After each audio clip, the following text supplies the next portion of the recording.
Vamos então dando aqui início à nossa semana.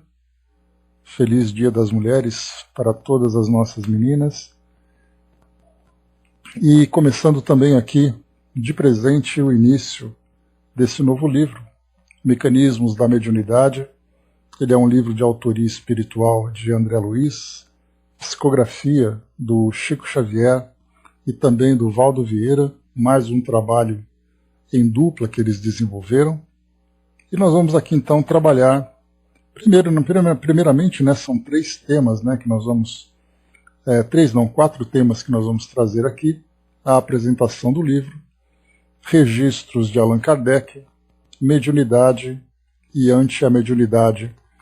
Registros de Allan Kardec, aqui como nós vemos, algumas citações das obras de Kardec sobre mediunidade. Uma mensagem mediunidade trazida por Emmanuel e depois André Luiz, anti a mediunidade.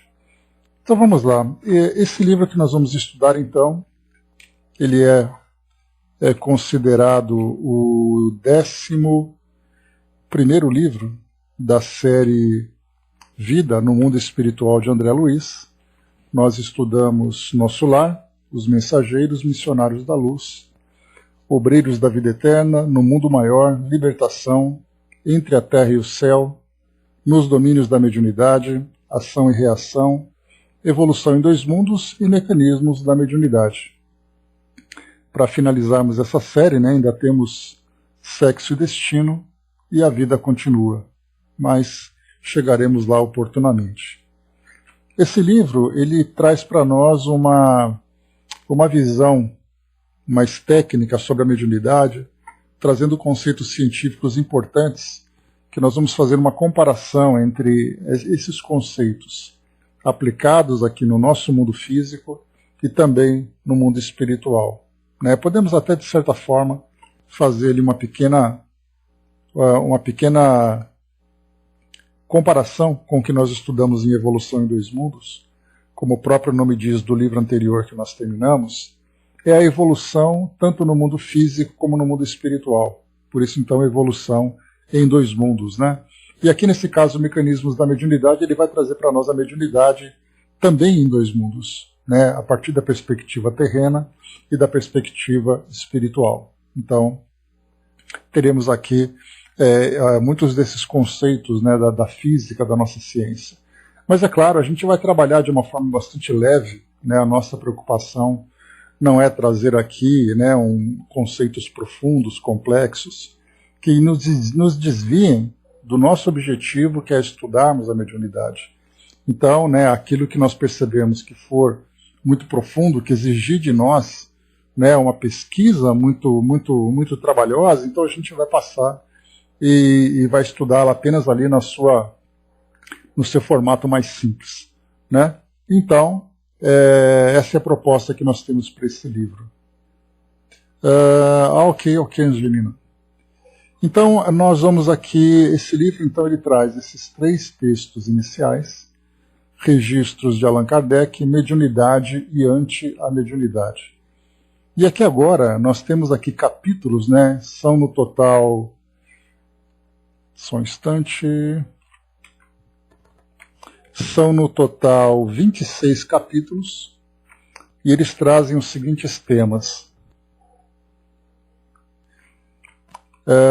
ondas e percepções, e aqui depois nós temos pequenos subtítulos, que são trechos pequenos, conquistas da microfísica, falando, por exemplo, sobre primórdios da eletrônica, estrutura do átomo, campo eletromagnético, elétron, radioatividade, fótons e fluido cósmico, matéria mental, corrente elétrica e corrente mental, circuito elétrico e circuito mediúnico, analogias de circuitos, mediunidade e eletromagnetismo, cérebro e energia, fluxo mental, onda mental, reflexo condicionado, fenômeno hipnótico indiscriminado, reflexo condicionado específico, cargas elétricas e cargas mentais,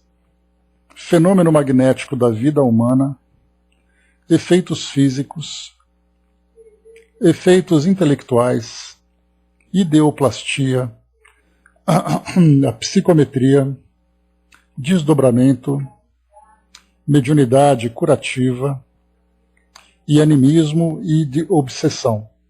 Fechando aqui também depois com oração e Jesus e mediunidade.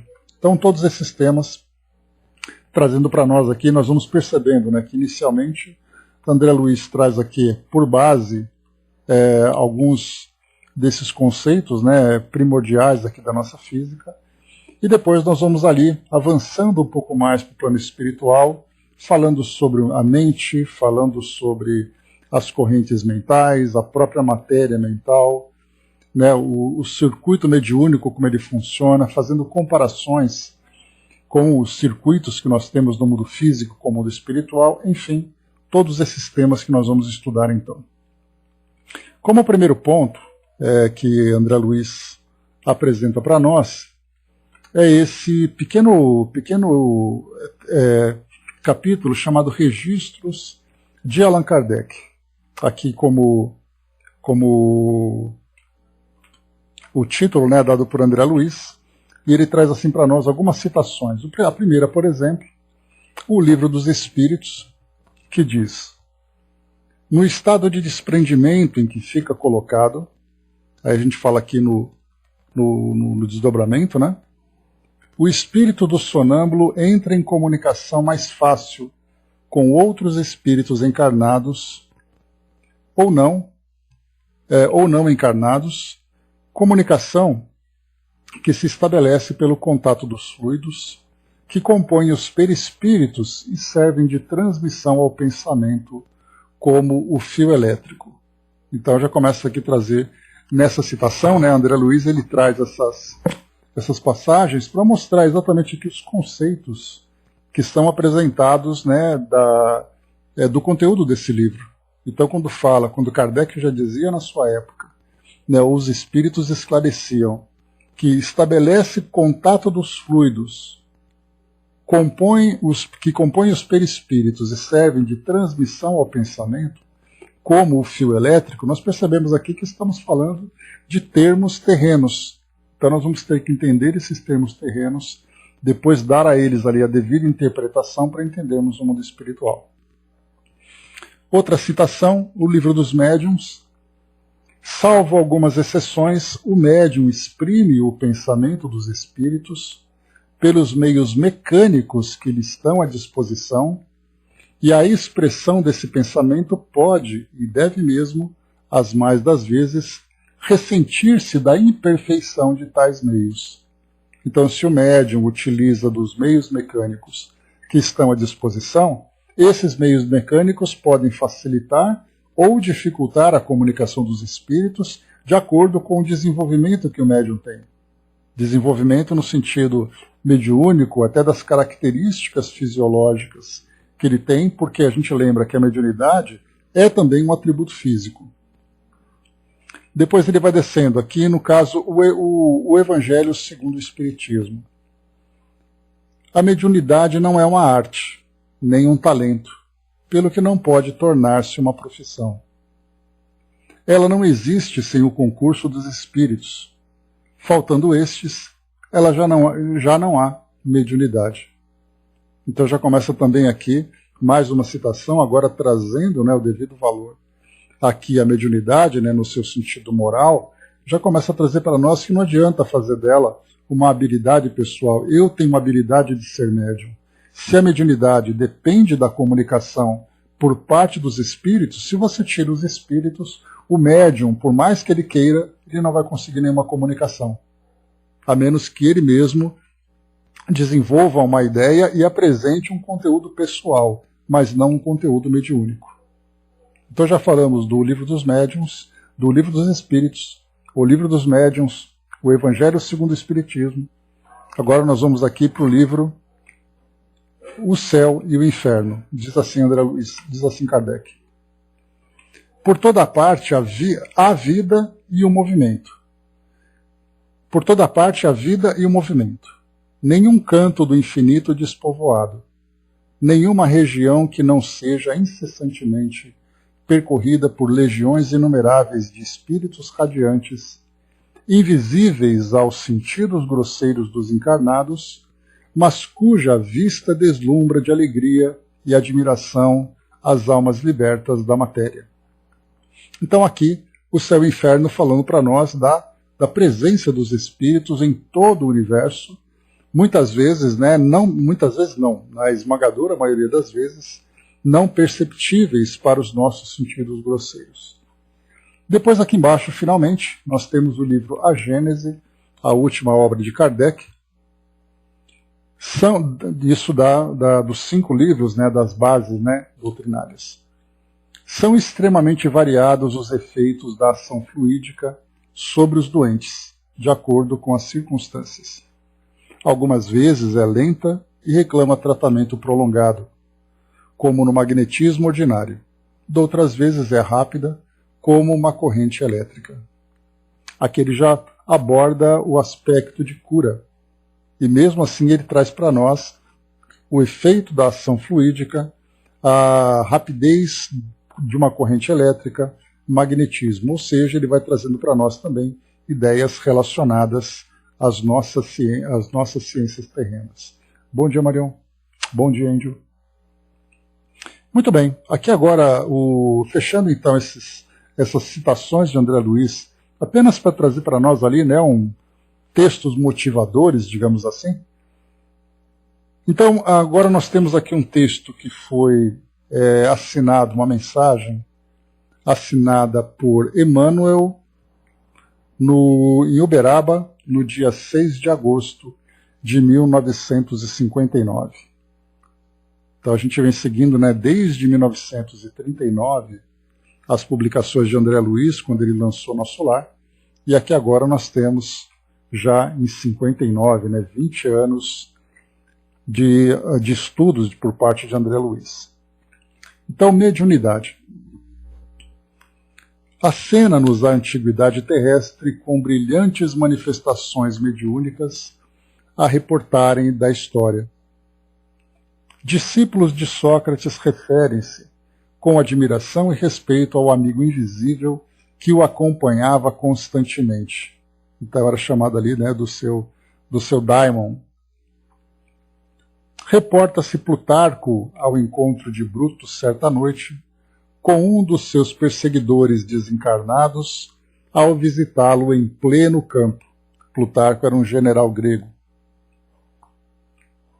Em Roma, no templo de Minerva, Pausânias, ali condenado a morrer de fome, passou a viver em espírito, monoideizado, na revolta em que se alucinava, aparecendo e desaparecendo aos olhos dos circunstantes assombrados durante largo tempo.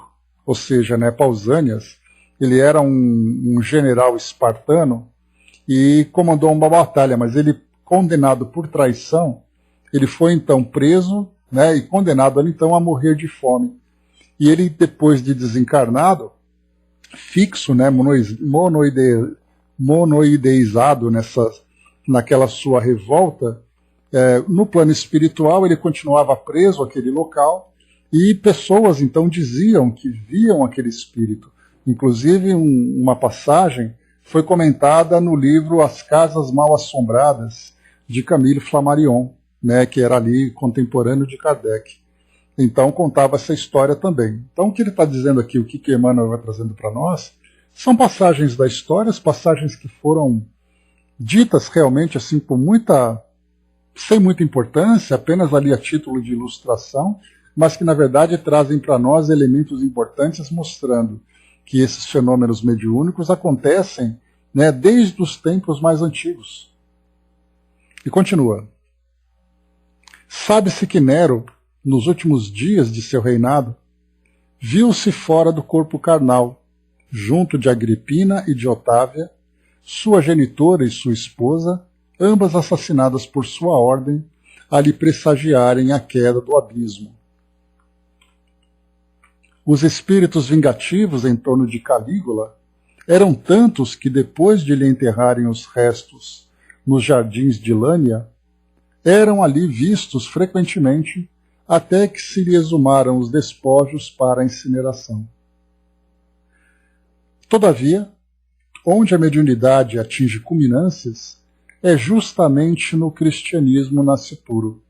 Então era ali quando surgiu o cristianismo, logo no início, ele já veio trazendo para nós ali fenômenos das mais variadas naturezas, né, mas mostrando para nós a intensa relação que Jesus tinha com o plano espiritual e trazendo para nós as informações através desse veículo mediúnico.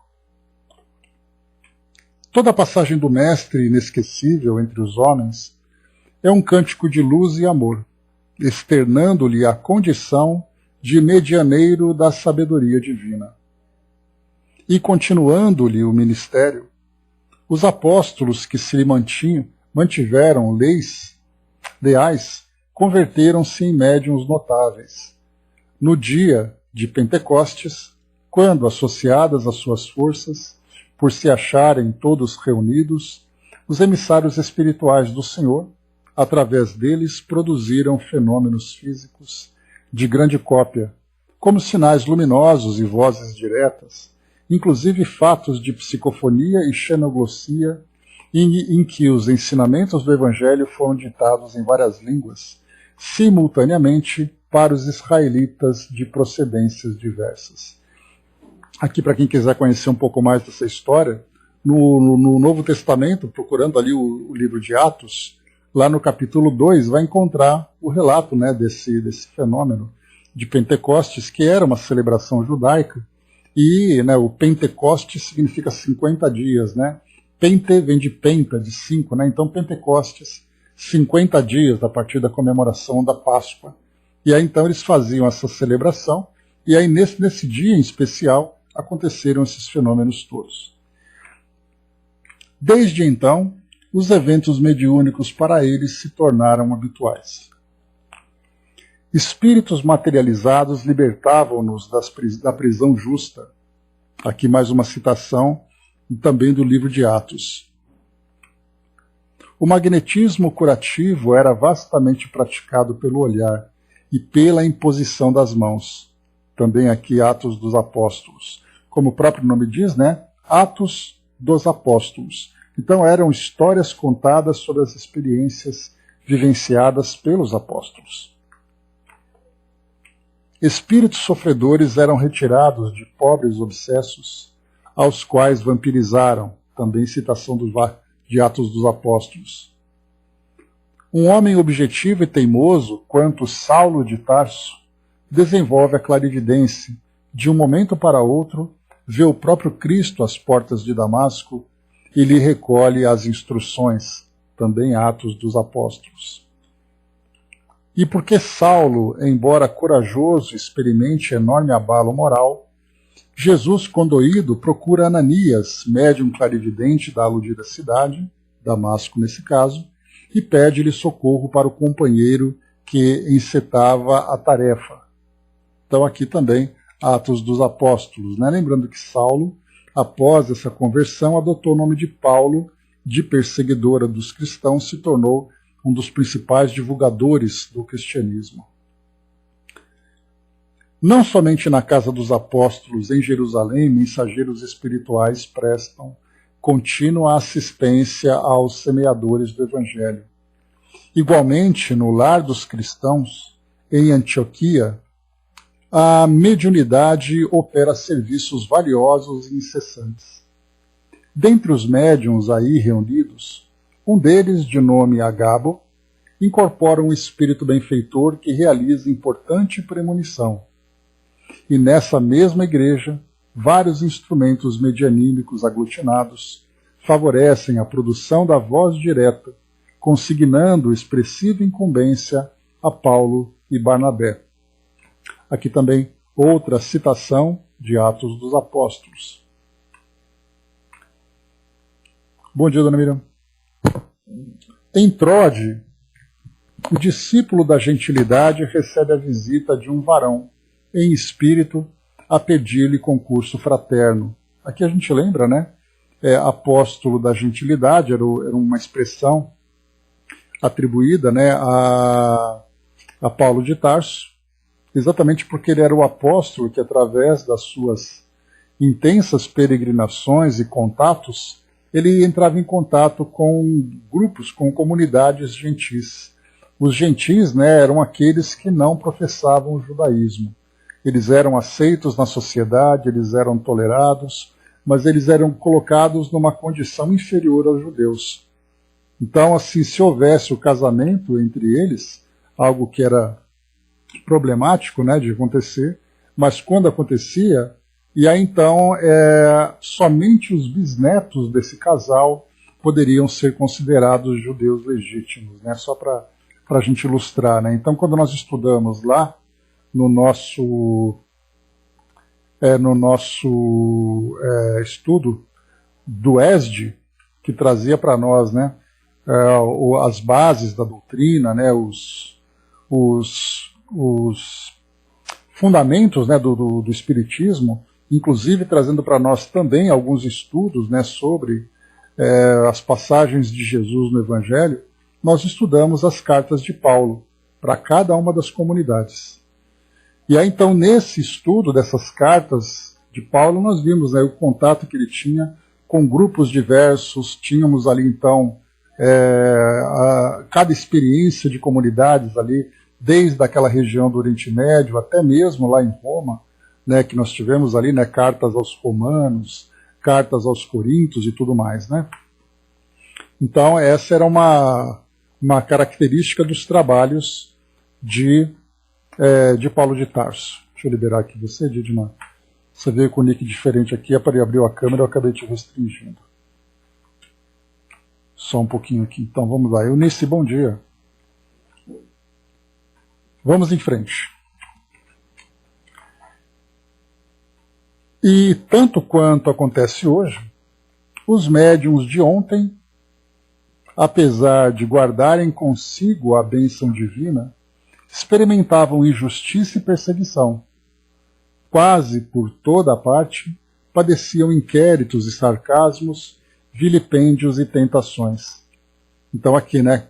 E tanto quanto acontece hoje, os médiuns de ontem, apesar de serem esses portadores, né, do plano espiritual superior, trazendo ali tantas e tantas mensagens e ensinamentos, experimentavam injustiça e perseguição. Então aqui Emmanuel, ele deu um pequeno salto do período romano até chegar ali naquela época em que Jesus ali desenvolvia, né, a sua missão, até os tempos atuais. Mas se nós passarmos pela Idade Média, nós veremos ali então a perseguição aos médiuns de um modo muito mais intenso, de um modo muito mais agressivo, a ponto de serem perseguidos e executados pelo fato de serem portadores da mediunidade. Né? Mas vamos lá, o que Emmanuel faz para nós aqui é trazer apenas uma ilustração a respeito da evolução do histórico da mediunidade. E continua. Logo no início das atividades mediúnicas que lhes dizem respeito, veem-se Pedro e João segregados no cárcere. Estevão é lapidado. Tiago, filho de Zebedeu, é morto a golpes de espada. Paulo de Tarso é preso e açoitado várias vezes. A mediunidade que prossegue fulgindo, ou seja, brilhando entre os mártires cristãos, sacrificados nas festas circenses, não se eclipsa, ainda mesmo quando o ensinamento de Jesus passa a sofrer estagnação por impositivos de ordem política.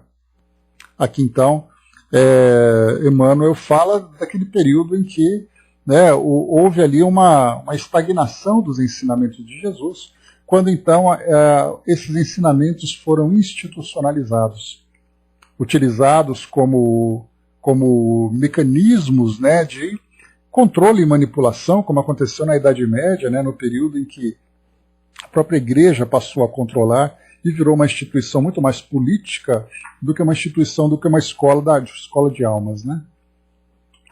Francisco de Assis, exalçando-a em luminosos acontecimentos,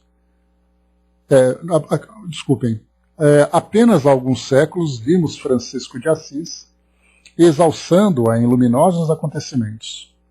Lutero transitando entre visões, Teresa d'Ávila em admiráveis desdobramentos, José de Cupertino levitando ante a espantada observação do Papa Urbano VIII, e Swedenborg recolhendo, afastado do corpo físico, anotações de vários planos espirituais que ele próprio filtra para o conhecimento humano, segundo as concepções de sua época. Essa observação de Emmanuel é curiosa, porque Swedenborg, então, ele foi um dos precursores, um dos principais precursores do Espiritismo, né? Que ele viveu ali, se eu não me engano, no século XVII, século XVIII. E aí, então, nesse período, ele tinha essas experiências mediúnicas de desdobramento, e vendo o plano espiritual, ele então começou a escrever livros. Só que ele escrevia livros de acordo com o seu entendimento, livros daquilo que ele achava importante de acordo com as concepções da sua época. Se hoje, né, nós tivéssemos uma experiência semelhante a Swedenborg, nós teríamos ali uma informação muito mais completa, muito mais ampla do mundo espiritual, né, podendo até mesmo ali complementar de uma forma significativa aquilo que André Luiz trouxe para nós e outros médiuns mais atuais, médiuns contemporâneos também trouxeram. Vamos lá, bom dia, Tico-Teco. Compreendemos, assim, a validade permanente do esforço de André Luiz, que, servindo-se de estudos e conclusões de conceituados cientistas terrenos, tenta também aqui elaborar na elucidação dos problemas da mediunidade cada vez mais inquietantes na vida conturbada do mundo moderno. Aqui uma citação, né, sobre o tema desta obra. André Luiz é o autor do livro intitulado Dos Domínios da Mediunidade, que nós já vimos também, né? Então ele tenta aqui colaborar com a elucidação dos problemas da mediunidade. Sem recomendar de modo algum a prática do hipnotismo em nossos templos espíritas, a ele recorre de escantilhão, de apoio, para fazer mais amplamente compreendidos os múltiplos fenômenos da conjugação de ondas mentais, além de, com isso, demonstrar que a força magnética é simples agente, sem ser a causa das ocorrências medianímicas, nascidas invariavelmente de espírito para espírito. Então, nesse trechinho aqui, antes da gente finalizar, o que Emmanuel coloca para nós, ele cita o hipnotismo, porque André Luiz ele vai abordar sobre o hipnotismo, mas ele coloca que, de modo algum, essa prática é recomendada nos nossos centros espíritas. Mas é importante a gente valorizar o hipnotismo pelo seu mecanismo para entendermos ali o efeito, né, de que forma que as ondas mentais atuam nessa condição conjugada às ondas mentais por parte daquele que emite e por parte daquele que recebe, analisando depois as suas consequências, os seus efeitos. Mas nós vemos que essa força magnética, assim como também, né, no caso do hipnotismo, ela é apenas ali o veículo de comunicação entre as duas mentes. Por isso ele coloca, né, que a causa, ela é na verdade ali, né, de espírito, ela vai de espírito para espírito. Indo de espírito para espírito, essa força magnética é apenas o veículo. Então muitas vezes acha-se, né, que o indivíduo é médium pelo fato dele ser esse veículo, né, a importância dele é ser o veículo, mas na verdade a importância, né, daquele que emite conhecimento e aqueles que recebem. Então o medianeiro, como o próprio nome diz, e Kardec trouxe para nós de uma forma muito pertinente, né, o título desse veículo, mostrando que ele é o intermediário entre um e outro. Mas na verdade ele não é aquele que cria o fenômeno.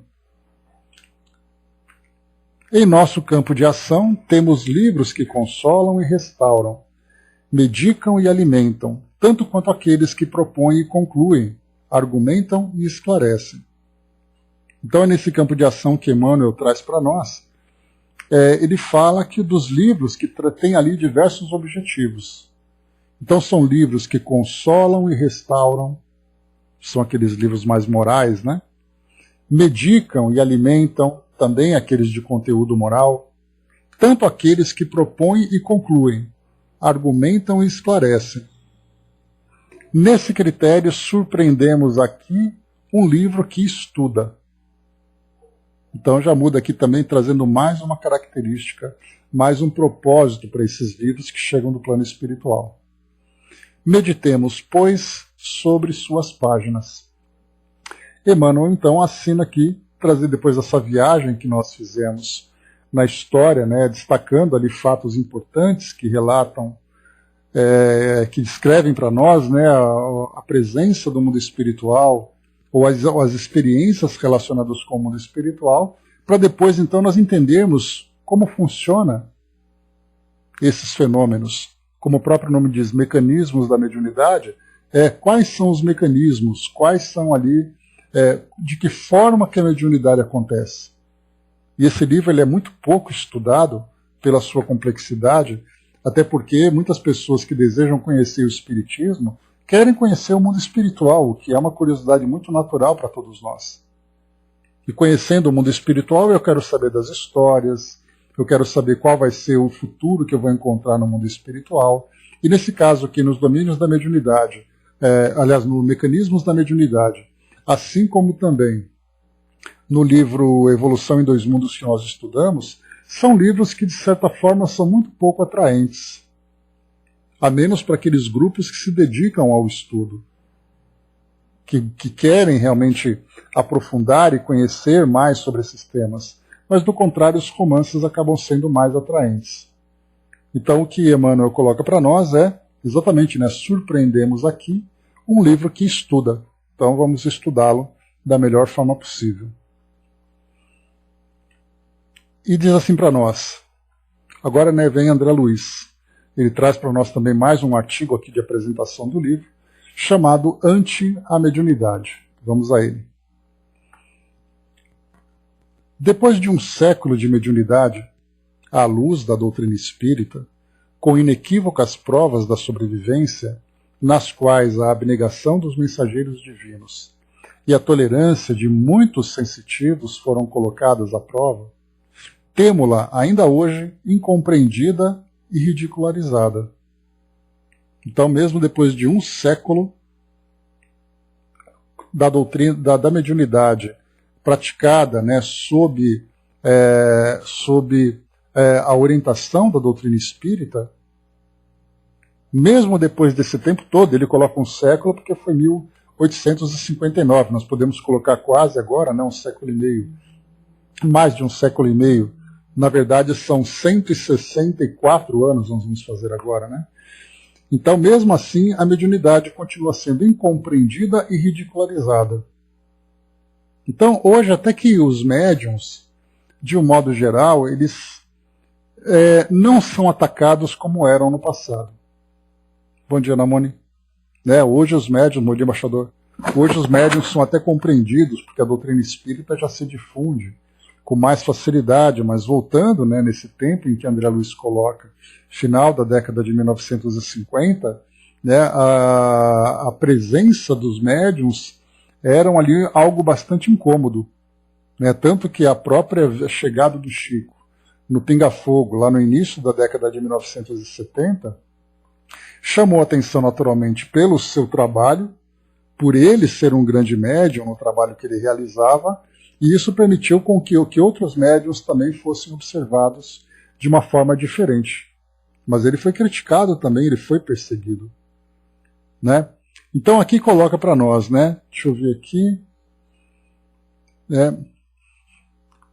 Nesse caso, né, Dudu, a gente pode colocar que a fogueira, nesse caso, já era bastante utilizada na Idade Média para os médiuns, né? Então dá para a gente imaginar como foi o sofrimento daqueles que exerciam a mediunidade no passado. Então continua para nós aqui. Os intelectuais, vinculados ao ateísmo prático, desprezam-na até agora, enquanto os cientistas que a experimentam se recolhem, quase todos, nos palanques da metapsíquica, observando-a com reserva. Então ele coloca aqui dois grupos. E hoje nós encontramos isso com facilidade. Você vai, por exemplo, nas universidades, nas faculdades, você procura ali as disciplinas, né, as cadeiras mais científicas, né, você vai numa faculdade de química, de física, de biologia, né, de medicina ou qualquer outra área que seja uma área científica, e você perguntar por um professor, né, por um daqueles que trabalham nessa área, como é que ele entende a relação do mundo do homem com o mundo espiritual. Ele vai dizer que é uma questão de religião é uma questão de fé, que isso pouco importa, que não existe prova sobre isso. Então são convicções pessoais dessas pessoas que vivenciam a sua profissão, e nesse caso, vivendo essa profissão, acaba não se misturando com as suas convicções religiosas quando a tem. E ao mesmo tempo ele coloca que aqueles cientistas que se dedicam aos palanques, né, ao estudo, acabam se recolhendo, estudando nos palanques da metapsíquica, ou seja, pensando muito mais naquela ideia da parapsicologia do que efetivamente na relação do mundo físico com o mundo espiritual, falando sobre mediunidade. Então, tanto que no início do século XX, quando começaram a surgir os primeiros estudos ali sobre parapsicologia, começaram a dar muito mais importância para a parapsicologia do que para o espiritismo. Porque a parapsicologia falava do poder da mente, enquanto que o espiritismo falava da existência dos espíritos. Então, mesmo que você avance nesse campo fora da matéria, você avança, mas com limite. Eu avanço até onde a mente pode alcançar. Depois disso, a gente entra no mundo espiritual. O mundo espiritual está relacionado com religião, e religião não me interessa. Bom dia, Flávio. Então, é aí que nós percebemos, né, tanto aqueles que negam ou aqueles que aceitam com limitação. O Júnior colocou, né, talvez pela imagem, né, não tinha boa visão do Chico Xavier, né, achava a procura por ele algo sem sentido, pois depois que pesquisei e procurei entender mais, pude ver a sua importância. Né, uma pena que isso se deu depois do desencarne dele. Né? Júnior, tudo vem a seu tempo. Né? E cada um também ali se aproxima de acordo com a necessidade. Né? Porque não são todos que precisam necessariamente se aproximar de Chico Xavier, se por acaso não encontrar nele ali o objeto do seu interesse. Mas nós o vemos ali não apenas como um grande médium, mas como um trabalhador dedicado, como um homem de bem, né? Vendo assim, até mesmo por outras religiões. Me lembro até de uma passagem do Padre Quevedo, olha só, Padre Quevedo. Ele dizia assim, né, que quando perguntavam para ele sobre a mediunidade do Chico, ele não falava sobre a mediunidade, ele falava assim, não, Chico Xavier é um homem muito bom, é um homem que me faz muita caridade, já é uma coisa significativa, porque você pode até não viver, não destacar a capacidade mediúnica do Chico, o trabalho que ele fazia, mas os valores dele acabavam chamando a atenção. Então você pode dizer, o Chico era um homem maluco, mas era um homem maluco que fazia o bem. E isso já era o suficiente, porque o que vale para nós realmente não é o grau de conhecimento ou o tipo de prática que você apresenta, mas é a forma como você vive. É isso que faz diferença no plano espiritual. Acreditarmos, por exemplo, que os grandes médiuns são aqueles eleitos, né, os médiuns de grande potência, que recebem grandes comunicações, eles já têm um lugar reservado no céu. Não tem, não. Para muitos desses médiuns, o umbral vai ser ali o spa, vai ser aquele resort, onde ele vai ficar durante um bom tempo para poder mudar as suas concepções. Então, na verdade, são os homens de bem. E aqueles que são homens de bem exercem essa bondade na mediunidade, fora da mediunidade, onde for. Então, o Chico se destacou nessa sua bondade. E as críticas que são feitas contra ele são críticas que falam sobre a mediunidade, não sobre sua pessoa. E isso já mostra, né, a diferença, né, do nosso entendimento sobre a importância dos valores morais. O Brás colocou, né, bom dia, Brás, muitos parapsicólogos nem sabem que depende do mundo espiritual para seus poderes. Né? Pois é, Brás, nesse caso, é importante a gente lembrar, muitos desses que se intitulam parapsicólogos podem realmente ser médiums. mas a gente lembra que muitos parapsicólogos, né, ou paranormais, vamos chamar assim, que é a expressão utilizada, são atributos próprios, né, são atributos anímicos. Como lembra Divaldo, né, todo médium é um paranormal, mas nem todo paranormal é médium. No caso, alguém, por exemplo, que pratica o desdobramento, esse desdobramento é uma faculdade anímica, não é mediúnica. O fenômeno se torna mediúnico se durante o desdobramento ele entrar em contato com espíritos e reconhecer essas mensagens. Aquele que trabalha com telecinesia, que é a capacidade de mover objeto à distância, é um poder mental que ele tem, é um atributo dele. Agora, se por acaso ele for ali um médium que doa ectoplasma e um espírito utilizando esse ectoplasma produz um fenômeno físico, aí ele é médium.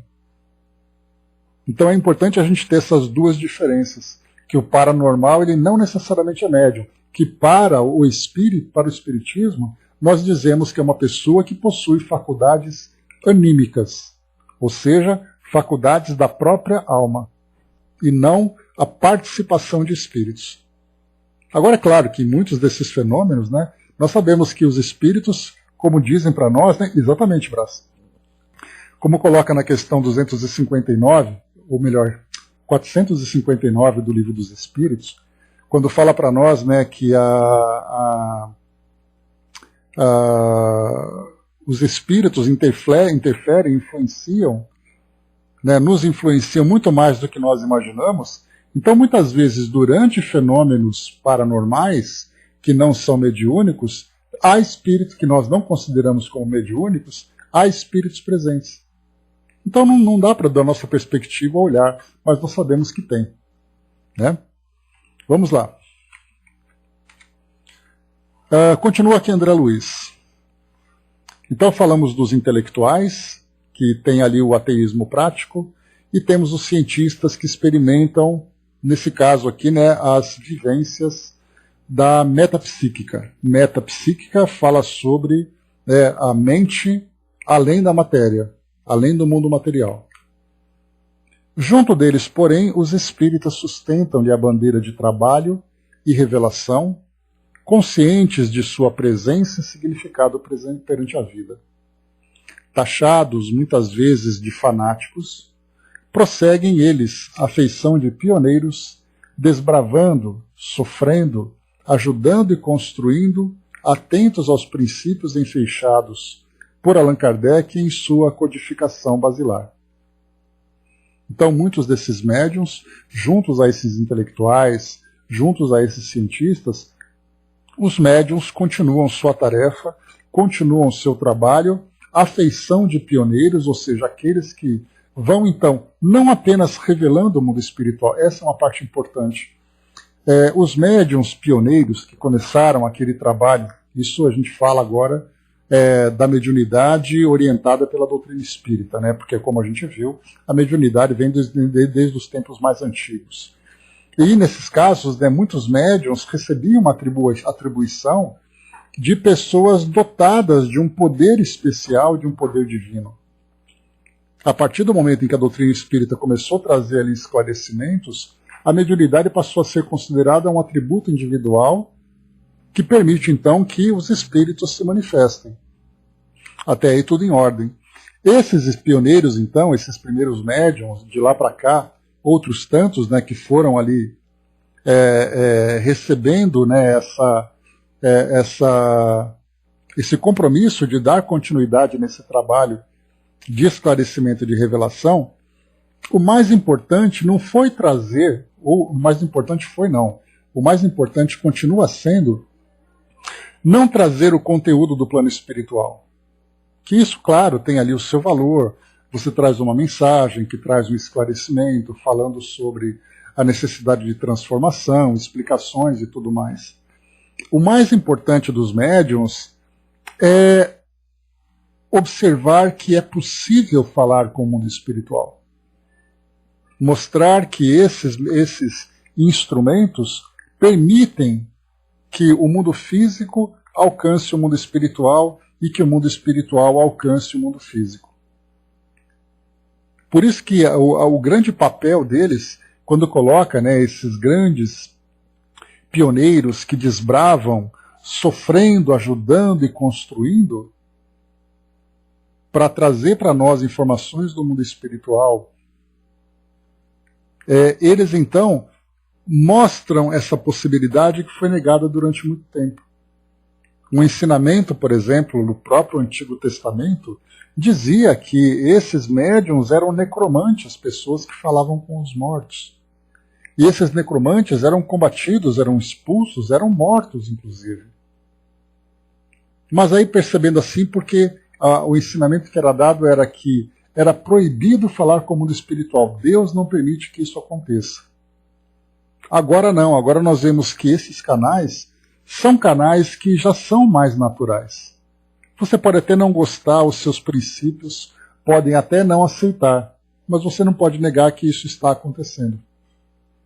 Então é um trabalho que no início foi rejeitado, hoje é um trabalho que exige muita dedicação, muita disciplina e muito trabalho, e no futuro vai ser algo natural, de você entender que o mundo espiritual de fato está presente. O Chico Teco colocou, né, sem médium não haveria doutrina espírita, ou como dizemos, a doutrina dos espíritos, né, sem dúvida. Porque a doutrina espírita nada mais é do que os ensinamentos trazidos pelos espíritos. É de fato a doutrina dos espíritos. E como é que nós vamos receber essa doutrina dos espíritos sem termos ali aqueles que são os porta-vozes do mundo espiritual? Continuando, vamos lá.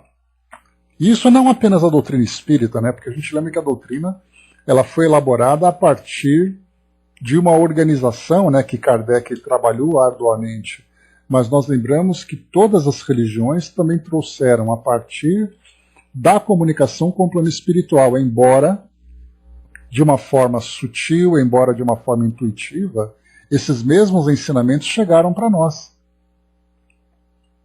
Só que pelo fato dos homens, pela sua intuição e não terem de uma forma clara o controle dos espíritos, começaram então a acrescentar as suas próprias ideias, as suas próprias opiniões, e hoje nós temos então as religiões ali estabelecendo, claro, né, servindo de caminho para que o homem alcance a sua própria natureza espiritual, mas muitas vezes por desvios que não precisavam existir, já que negam o mundo espiritual sem saberem, sem perceberem que estão em contato com o mundo espiritual.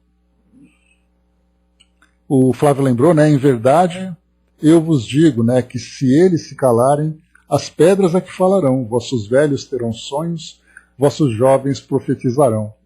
Então também essa mensagem lá do Novo Testamento mostra claramente para nós isso, né? O mundo espiritual existe.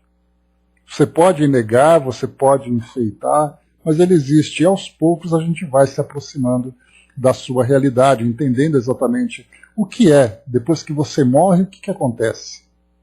Morre fisicamente, naturalmente, dentro dessa linguagem popular. Você morreu, o que vem depois?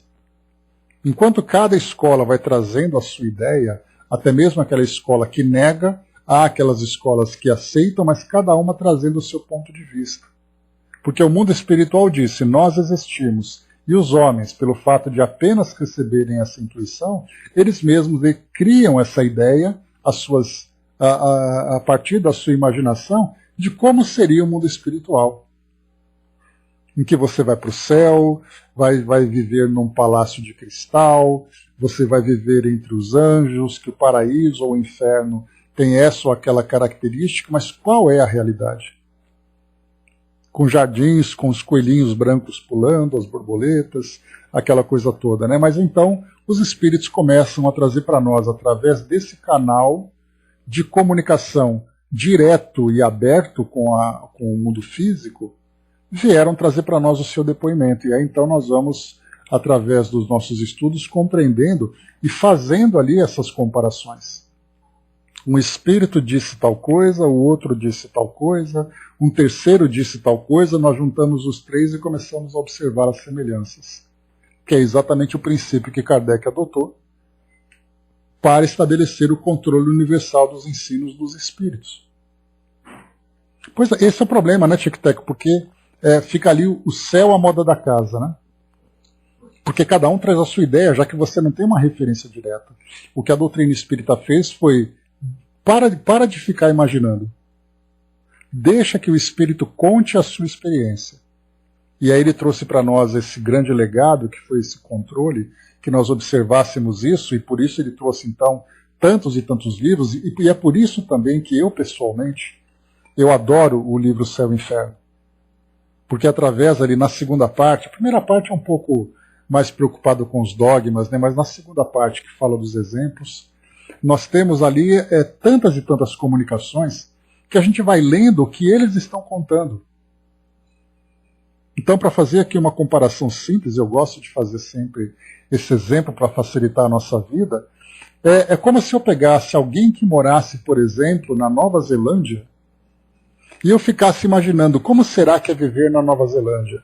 Eu ouvi dizer que lá a natureza é exuberante, eu ouvi dizer que tem praias maravilhosas, eu ouvi dizer. Aí eu começo a fazer uma comparação da praia da Nova Zelândia com a praia do litoral de São Paulo. Eu pego natureza exuberante, faço uma comparação com a natureza que eu tenho na floresta amazônica e eu começo a criar minhas próprias ideias. Mas aí a gente pensa assim, olha, faz o seguinte, em vez de você ficar tentando imaginar como é a Nova Zelândia, deixa o neozelandês contar como é que é a vida dele lá. Aí então 20 neozelandeses contam como é a vida na Nova Zelândia. E eu começo a fazer comparação, olha só, eles estão comentando com muita coisa parecida, quer dizer então que aqui tem fundo de verdade. E eu parei de imaginar. É a mesma coisa que acontece quando a gente fala sobre o mundo espiritual. Como é o mundo espiritual? Porque Deus é aquele homem vestido de branco, com aquela barba longa, sentado ali, com anjos do lado. Deixa o espírito contar como é o mundo espiritual, mesmo que seja a partir da perspectiva dele.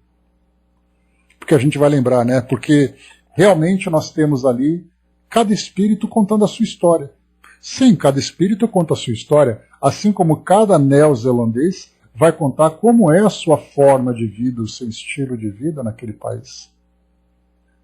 Mas o pouco que ele contar já vai ser muito, porque eu vou entender a realidade dele. E outras realidades vão se somando naquele quebra-cabeça em que a gente vai encaixando peças. E o mundo espiritual é a mesma coisa. Se num país nós vamos ouvir a história de alguém que mora no campo, alguém que mora na cidade, alguém que é rico, alguém que tem uma vida mediana, alguém que vive na pobreza, alguém que é instruído, alguém que é ignorante, alguém que é cientista, o outro que é um artista, o outro que é um mero sapateiro, cada um contando a sua história. No mundo espiritual nós temos aquele espírito numa condição feliz, aquele espírito numa condição mediana, aquele espírito sofredor, aquele espírito endurecido, aquele outro que cometeu suicídio. Observem como nós vamos formando esse perfil do mundo espiritual a partir de declarações que são reais e não frutos da nossa imaginação.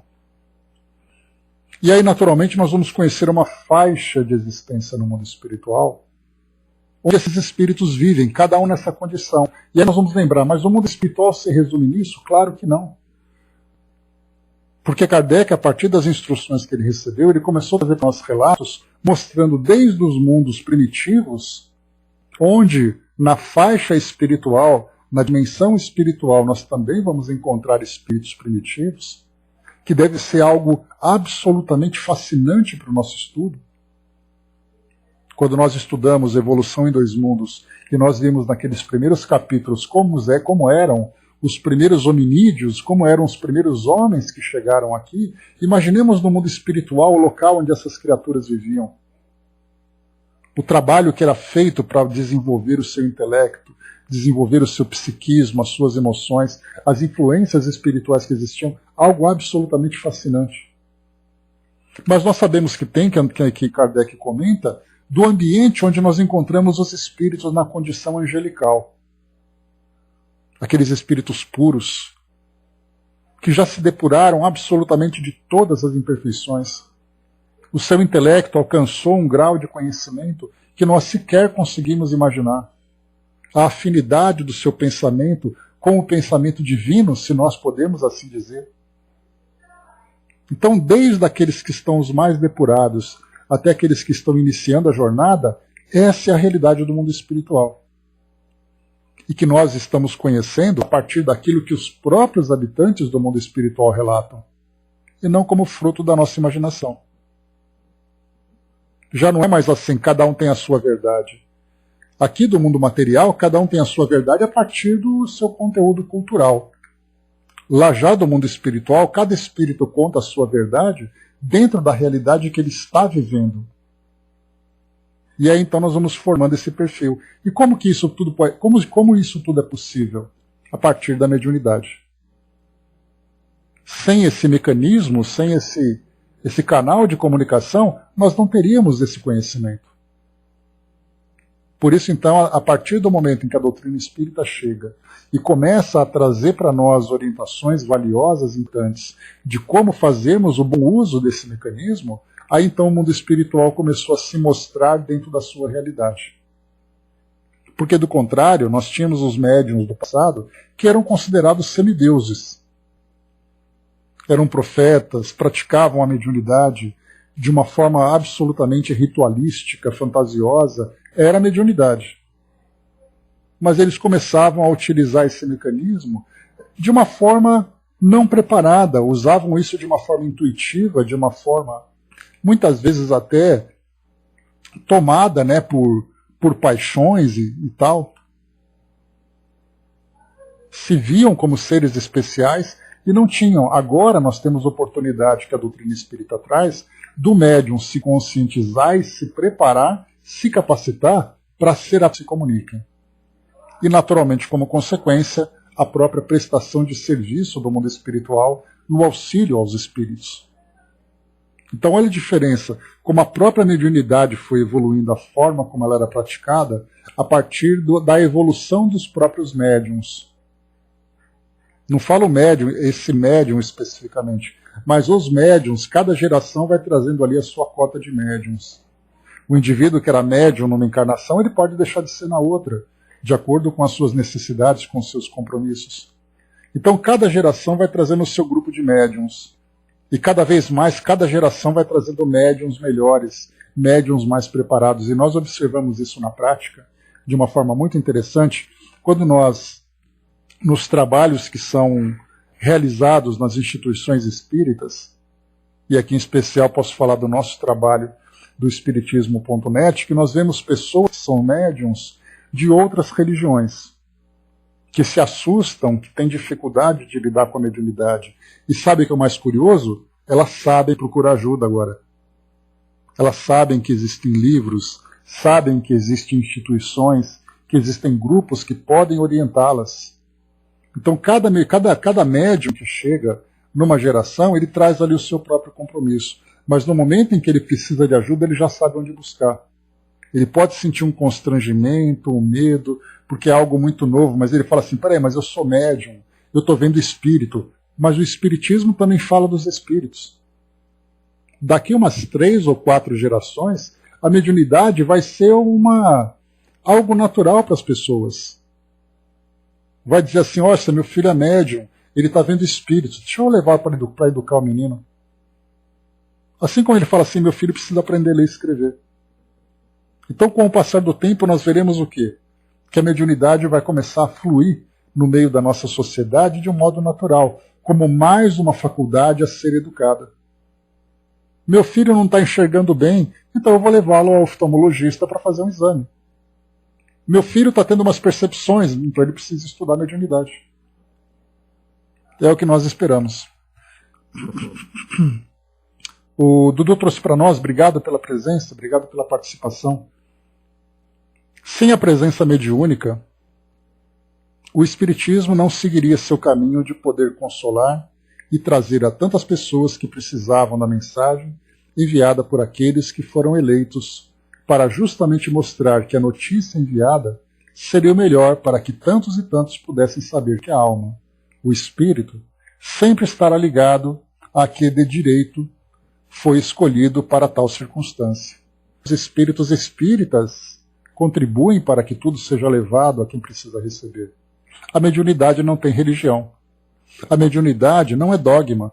A mediunidade está em qualquer ser que poderá desenvolver de modo simples, moderado e ostensivo, seguindo as normas de um ser médium que aos poucos, em tempos bem pretéritos, o caminho delineado para que isso pudesse ser levado e trazendo contribuições a respeito da doutrina, que é seguida no momento, mas, como foi colocado, isso não está ligado ao Espiritismo, nem a qualquer situação religiosa.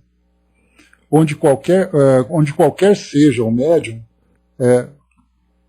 ateu, pastor, padre, etc., ou não, esse ser espiritualizado poderá também trazer sua tarefa e completar, mostrando e confortando a quem dele precisa ou irá precisar. Portanto, sabemos que a mediunidade é e sempre será o fator de melhora a quem recebe e leva, e para aquele que precisa escutar ou ler qualquer texto, ou for trazida, né, por nós do plano espiritual. Então, muito legal. Obrigado pela presença, pela orientação também. Então, aqui nós temos, né, pontos importantes. Primeiro, que a mediunidade ela vem, como eu coloquei para vocês, né, a cada geração vai trazendo ali o seu grupo de médiuns. Cada país, cada comunidade, cada sociedade tem ali o seu grupo de médiuns. Esses médiuns vão atuar dentro de cada uma das crenças, que pode ser de um modo intuitivo. Nobre, obrigado, Nobre. Grande abraço para vocês.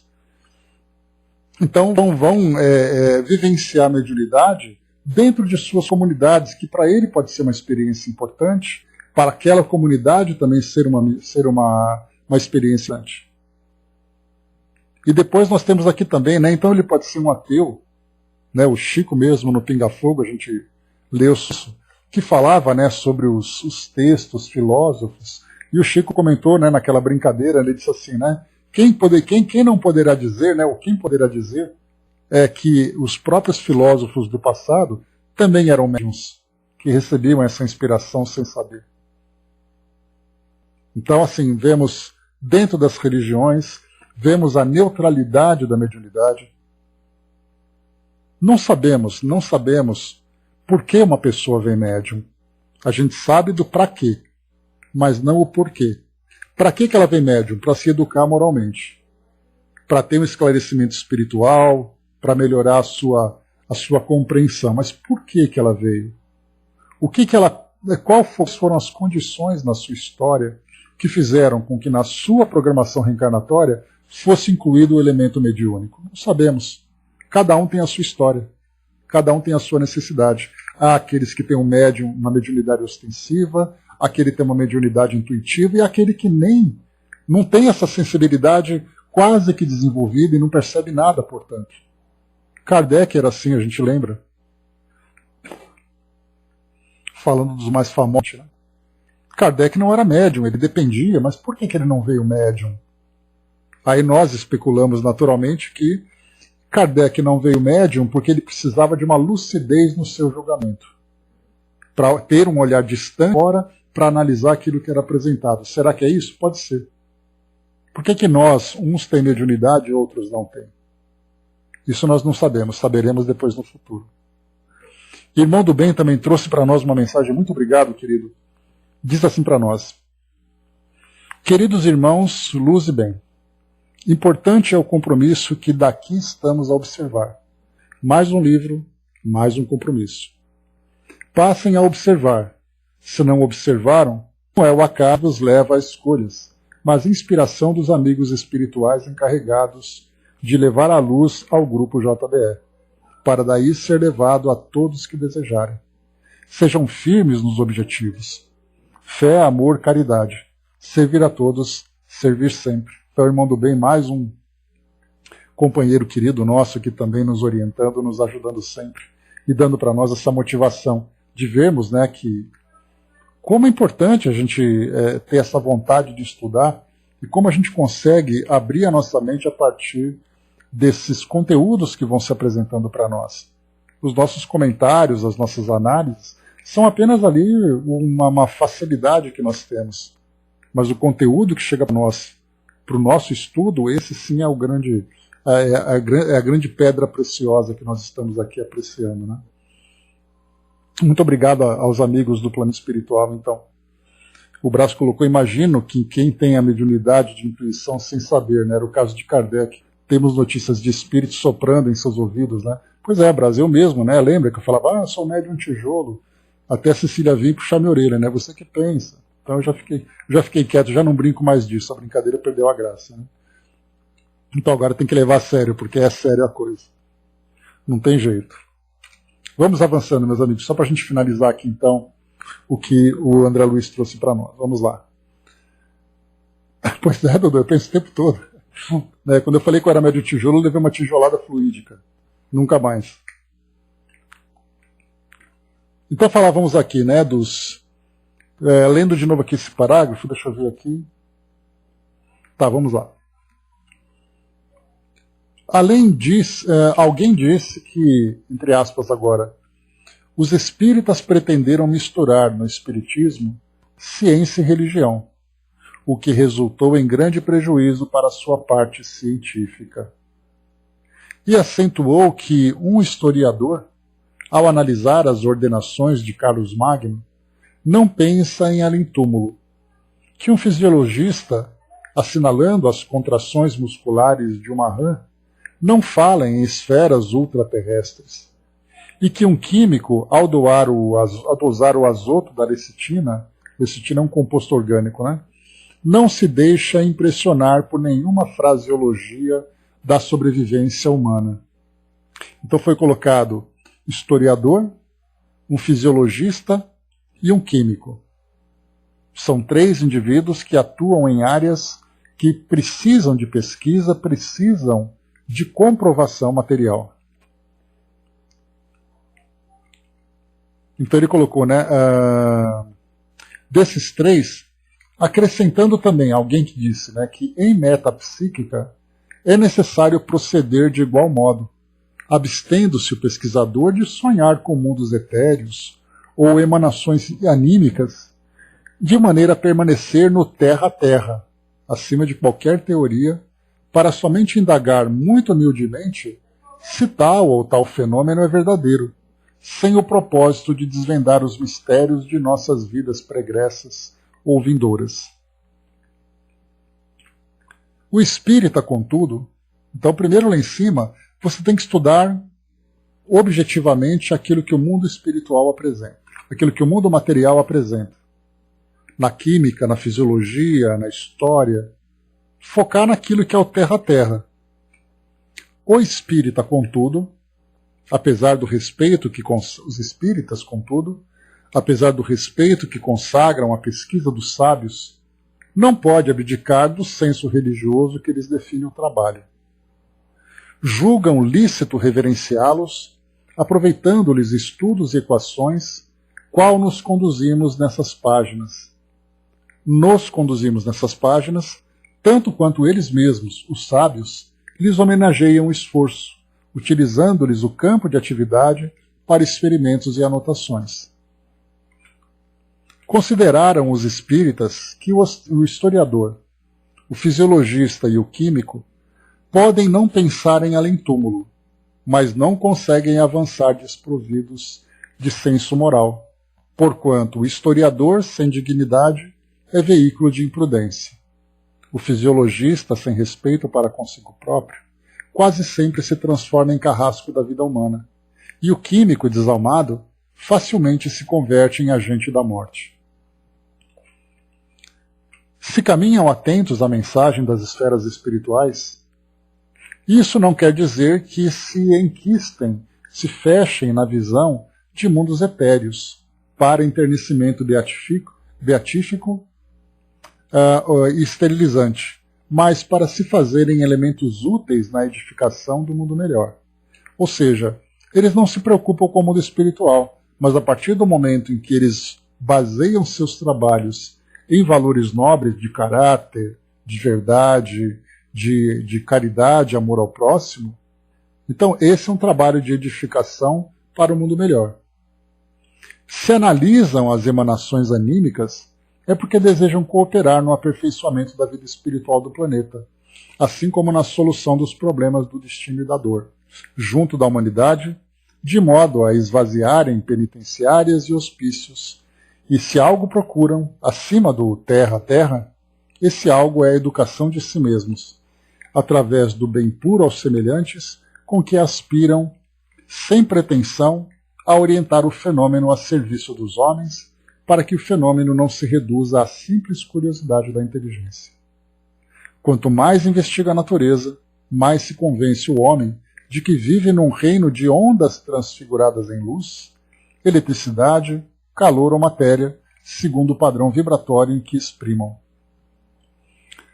Existem, no entanto, outras manifestações da luz, da eletricidade, do calor e da matéria, desconhecidas nas faixas da evolução humana, nas quais, por enquanto, somente podemos recolher informações pelas vias do espírito. Então, André Luiz fala para nós aqui de conhecimentos do mundo espiritual, que por mais que nós tentemos, por mais que nós queiramos, nós não conseguimos ainda alcançar, mesmo com os equipamentos que nós temos hoje.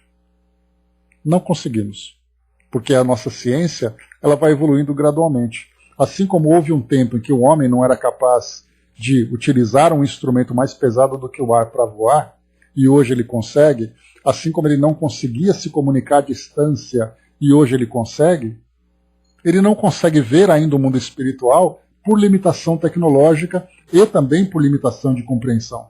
Mas no futuro isso será possível. É um princípio natural, essa evolução da inteligência humana. Prevenindo qualquer observação da crítica construtiva, lealmente declaramos haver recorrido a diversos trabalhos de divulgação científica do mundo contemporâneo para tornar a substância espírita desse livro mais seguramente compreendida pela generalidade dos leitores, como quem se utiliza da estrada de todos para atingir a meta em vista, sem maiores dificuldades para os companheiros de excursão. André Luiz diz assim, então, que tudo que é trazido aqui no livro, em termos de ciência, foi baseado nas ciências, nos livros científicos que nós temos aqui.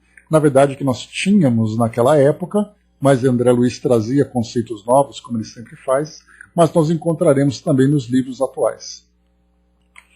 Aliás, quanto aos apontamentos científicos humanos, é preciso reconhecer-lhes o caráter passageiro, no que se refere à definição e nomenclatura, atentos à circunstância de que a experimentação constante induz os cientistas de um século a considerar muitas vezes como superado o trabalho dos cientistas que os precederam. Então, a ciência evolui, mudam-se termos, mudam-se conceitos, trazem novas ideias. Isso é muito natural e André Luiz mostra para nós que isso vai acontecer. Então, se nós lermos alguma coisa aqui e encontrarmos num livro de ciência um conceito diferente, compreendamos que o tempo vai mudando, né? Nós estudamos o livro A Gênese e vimos isso muitas e muitas vezes. Temas e conceitos científicos do século XIX que no século XXI completamente diferentes, mudados, ultrapassados, mas que a evolução é natural. Assim, as notas dessa natureza neste volume, tomadas naturalmente ao acervo de informações e deduções dos estudiosos da atualidade terrestre, valem aqui por vestimenta necessária, mas transitória, da explicação espírita da mediunidade, que é, no presente livro, o corpo de ideias a ser apresentado. Então, muitas vezes, o que André Luiz vai colocar para nós aqui, muitas dessas vezes, é que ele vai utilizar um determinado tipo de argumento para falar, por exemplo, sobre ondas eletromagnéticas. Essas ondas eletromagnéticas podem ser as definições mais fáceis de serem compreendidas dentro do tempo que ele apresentava para nós. Mas se no futuro a nossa ciência avançar e trouxer para nós aqui outros elementos de radiação, dessas ondas ou outro tipo de ondas, vão ser então aprimoradas para se aproximar cada vez mais da verdade, até que nós entendamos como funciona realmente a mediunidade a partir desses elementos trazidos pela nossa ciência. Enquanto nós não temos essa definição clara, é feita por comparação. André Luiz muitas vezes diz isso, né? Quando ele fala do plano espiritual, que aquele instrumento se assemelha a um eletrocardiógrafo. Quer dizer, se assemelha, porque o eletrocardiógrafo é o aparelho mais próximo que ele poderia usar para comparação. Mas não quer dizer que aquele aparelho seja parecido com o eletrocardiógrafo na sua realidade. Não podemos esquecer a obrigação de cultuar a mediunidade e acrisolá-la, aparelhando-nos com os recursos precisos ao conhecimento de nós mesmos. Então a mediunidade serve para o aprimoramento pessoal. A parapsicologia nas universidades e o estudo dos mecanismos do cérebro e do sono, do magnetismo, do pensamento nas instituições ligadas à psiquiatria e às ciências mentais, embora dirigidos noutros rumos, chegarão igualmente à verdade.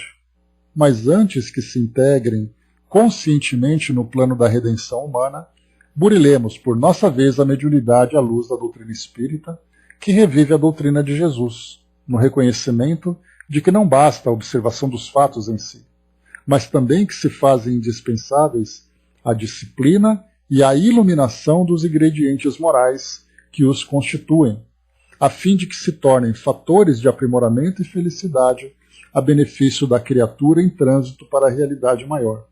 Quando eu li esse trecho aqui, eu me lembrei, mais uma vez citando aquele documentário da Netflix, A Vida Além da Morte, onde nós encontrávamos ali médiuns que faziam cursos para serem médiuns, mas apenas para serem ali recursos de acesso ao mundo espiritual.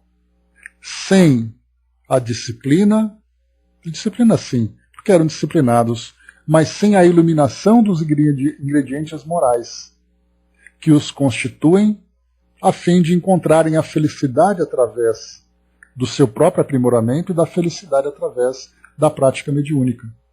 O que nós víamos ali eram pessoas, eu quero saber a mediunidade porque eu quero falar com meu pai que desencarnou, sem considerar a mediunidade como um recurso essencial e importantíssimo para a autotransformação e para o alcance consequente da felicidade.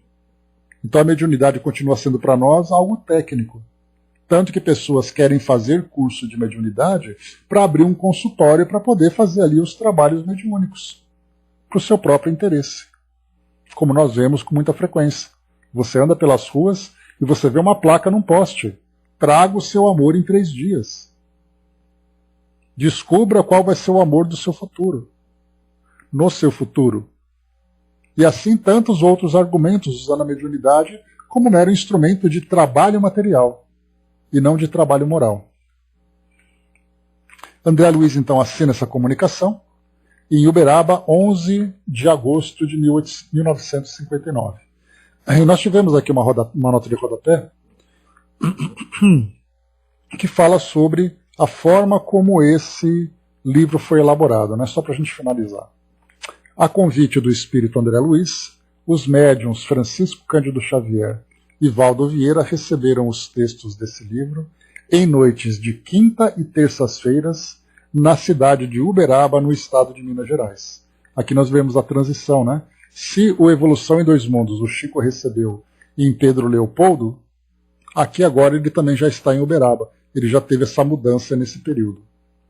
O prefácio de Emmanuel e os capítulos pares foram recebidos pelo médium Francisco Cândido Xavier. E o prefácio de André Luiz e os capítulos ímpares foram recebidos pelo médium Valdo Vieira. Então aqui bem interessante essa explicação. Então, meus amigos, essa é a apresentação do nosso livro. Fizemos aqui algumas introduções. No próximo encontro, Ondas e Percepções, e falaremos sobre agitação e ondas, tipos e definições, homem e ondas, continente do infrassom, sons perceptíveis, outros reinos ondulatórios. Então, esses são os próximos temas desse capítulo. Eu, sinceramente, não sei quanto tempo vai levar para que a gente desenvolva cada capítulo.